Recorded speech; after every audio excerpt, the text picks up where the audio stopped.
Yeah, I think part of the question, if I was asked this question, prove to me that God exists, what I would want to do with that particular person is I would want to ask what they're looking for in regards to proof. Because even academically in my own field, the word proof is this nebulous, problematic term, because proof and evidence are not synonymous, and they're not always the same thing. And so in some regards, proof will be based on what any one individual is looking for. And what might be considered proof for you to draw a particular conclusion might not be proof for another person. Proof mathematically is very sound, right? 1 + 1 = 2, and that's going to be true with a capital T no matter what the situation is. But as a historian, truth is a probability issue. It's an inference to the best explanation. And so we're looking for things on a higher probability of whether they actually happened or a lower probability based on a number of intervening factors. And so if we're looking for an answer to prove God exists, I think the question kind of sets up the terms to maybe leave that person wanting to begin with. So what I want to do is actually find out what that person means by proof and try to provide something that would potentially speak into what they're looking for in particular. Maybe the question is existential. Maybe they're looking for a God who they can feel knows them intimately and loves them.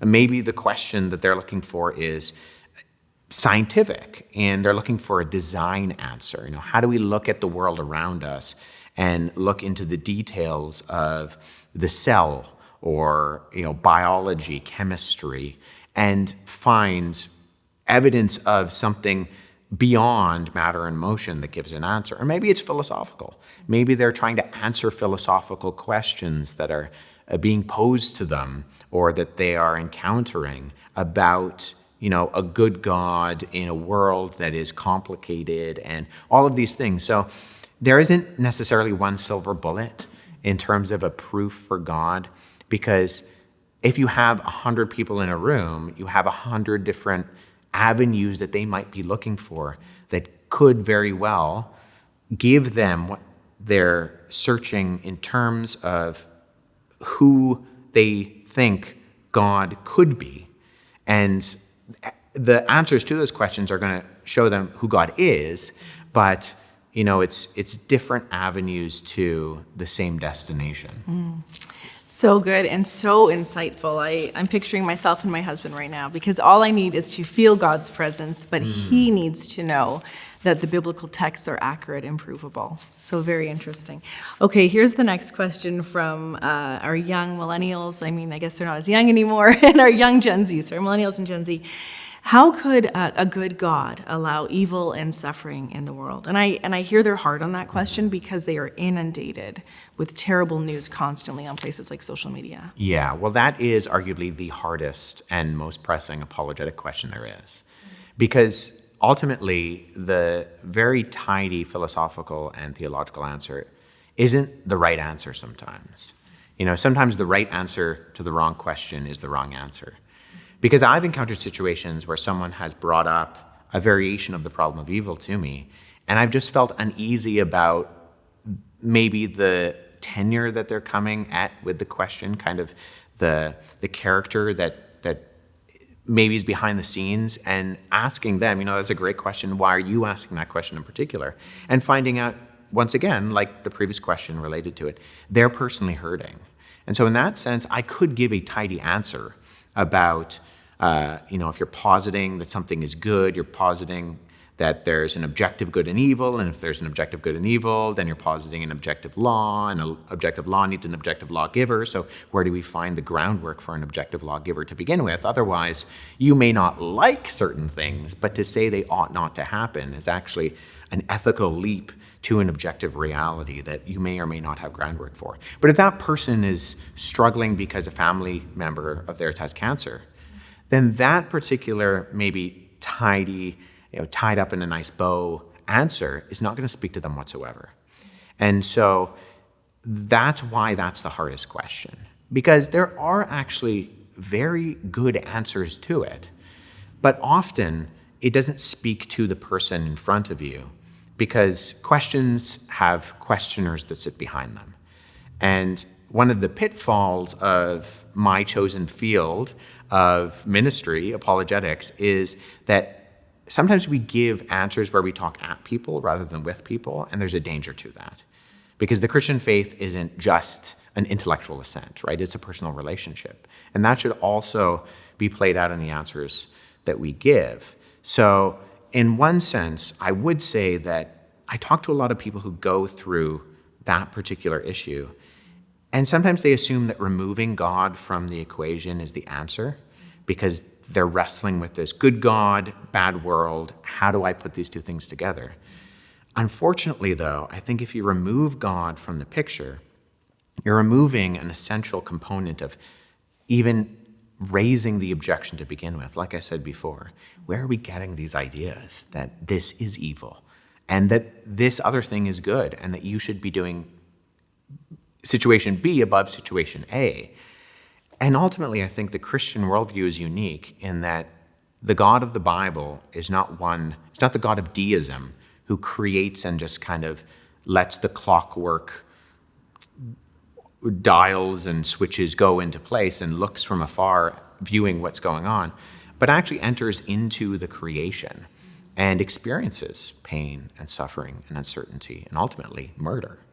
And so in that sense, the God of the Bible can truly identify with the person who is suffering, because the God of the Bible looks at us when we say, I don't get it. I'm hurting. God, what's going on? And he can say, I understand that. You don't like evil. Me neither. Look at what it did to my son.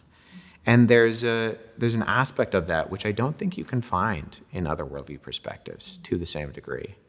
When you look at the worldview of other world religions, how is Christianity different? And how do we answer the assumption that all roads lead to God equally, and that Jesus, his claims weren't exclusive, that he is the only way to God? How do we unpack the different world religions and understand that? Yeah, well, I think a lot of people assume that Christianity is exclusive and that other worldviews aren't. And unfortunately, that's not the case.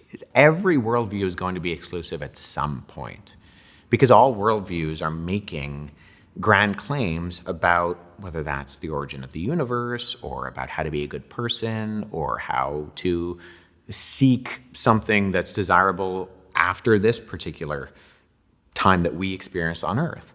And even an atheistic worldview is going to say that a religious worldview is wrong. And so all worldviews are going to be exclusive. Even the inclusivistic ones who attempt to grab bag all the parts that they like of any one particular religion, they're going to exclude the exclusivists. And so in that sense, they themselves are likewise exclusivistic. So I think we can stop pretending that there is such thing as neutrality, and that we can own the fact that everybody is going to push back on something, even if it's pushing back on the exclusivists. So that's, I think, a good place to start. But then the kind of place to go on from there is in looking at the Christian worldview. The Christian worldview is different in that a lot of the other worldviews, if not all of the other worldviews, have some form of moralistic ideal to be able to live up to a standard. That can be emotional, that can be intellectual, that can be pragmatic. But if it's telling you, be the best at doing this thing, or be the best at feeling this thing, or being the best at learning this thing, it's all put on your shoulders. And the Christian worldview, I sometimes say, my friend Glenn Scrivener out in the UK with Speak Life Ministries, he has this version that I've taken and adapted where he says, all worldviews are some form of survival of the fittest. But in Christianity, the difference is that the fittest steps down and sacrifices himself for the survival of the weakest. And that switching of motivations really does make Christianity unique, in that it's not about you doing the best or feeling the best or thinking the best, because those things are never going to live up to God's standards. Marred by sin, all of our thinking and feeling and doing is always going to be insufficient. However, because Jesus comes into the picture and he does and feels and thinks the best, he's the perfect example of a human being because he is God incarnate, then we can actually rely on what he has done rather than what we do. And there's a burden releasing in that is unique to Christianity, in that all the other worldviews, at least that I have studied, are telling me to do something. And maybe I do that really well for a short period of time, and that's great. And now I'm kind of on my high horse, but I'm potentially getting arrogant about it because now I'm looking down at people who don't. And if I'm not living up to that standard, that can cause a lot of anxiety and hopelessness in me. Well, Christianity breaks that dichotomy in saying, stop trying. Don't put the effort in that regard. It's not do and you're accepted. You're accepted. Now you can do. You can think and feel and learn all of the things that God has given you to love him with your heart, soul, mind, and strength. Those aren't the basis by which you are accepted by God. God accepts you on the basis of his son. He accepts you on the basis of that, the simplicity of putting your trust and hope in Jesus. And now you're not saved by your works, but you're saved for those works. And those works can be an outpouring and a showing of the identity that you've now found in Christ Jesus. So beautifully explained, and that brought tears to my eyes listening, because you think about the freedom a lot of people need to hear, that it's not work they do, it's something Jesus will do for them. From whatever world religion they come from, whatever worldview, whatever ideology.